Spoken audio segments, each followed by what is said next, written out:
వేదికగా మొదలైన మొదటి టెస్ట్ మ్యాచ్ మొదటి రోజు ఆట ఆద్యంతం చాలా ఇంట్రెస్టింగ్ గా జరిగింది. ఈ వేదికలో ఎప్పుడూ బ్యాటర్ల హవా నడుస్తూ ఉంటుంది. అలాంటిది ఫర్ ఎ చేంజ్ ఈ రోజు ఇరు జట్ల ఫాస్ట్ బౌలర్లు బ్యాటర్లకు ముచ్చెమటలు పట్టించారు. మొదట ఆస్ట్రేలియా ఫాస్ట్ బౌలర్ల దెబ్బకి మనవాళ్లు 150కి ఆల్అౌట్ అయిపోతే ఆ అనంతరం బ్యాటింగ్ ప్రారంభించిన ఆసీస్ కి టీమిండియా ఫాస్ట్ బౌలర్లు పట్టపగలే చుక్కలు చూపించారు. ముఖ్యంగా బూమ్రా దెబ్బకి ఆసీస్ బ్యాటర్లు బంతిని బ్యాట్ తో టచ్ చేయాలంటే వణికిపోయారు. ఒక్క మాటలో చెప్పాలంటే బూమ్రా దెబ్బకి ఆస్ట్రేలియా జట్టు మోగిపోయింది. బూమ్రాకి తోడుగా సిరాజ్, హర్షిత్ రాణా కూడా చెలరేగిపోవడంతో ఆసీస్ జట్టు కేవలం 67 పరుగులకే 7 వికెట్లు కోల్పోయి కష్టాల్లో పడింది.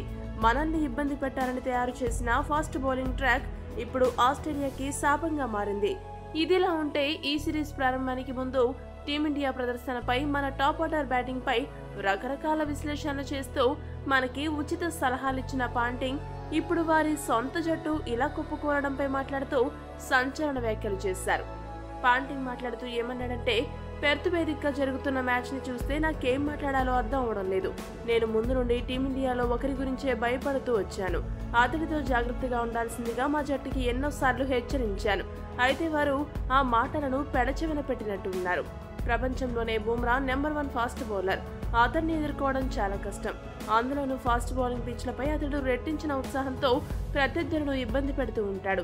అయితే బూమ్రాని తక్కువ అంచనా వేసి అతడి విషయంలో మా ఆటగాళ్లు నిర్లక్ష్యం వ్యవహరించడం వల్లనే ఈ పరిస్థితి ఏర్పడింది అంటూ పాంటింగ్ తన అసహనాన్ని వ్యక్తం చేశాడు. ఈ వీడియో కనుక మీకు నచ్చినట్టయితే లైక్, షేర్, కామెంట్ చేయండి. మరిన్ని స్పోర్ట్స్ అప్డేట్స్ కోసం మా ఛానల్ ను సబ్స్క్రైబ్ చేసుకోండి.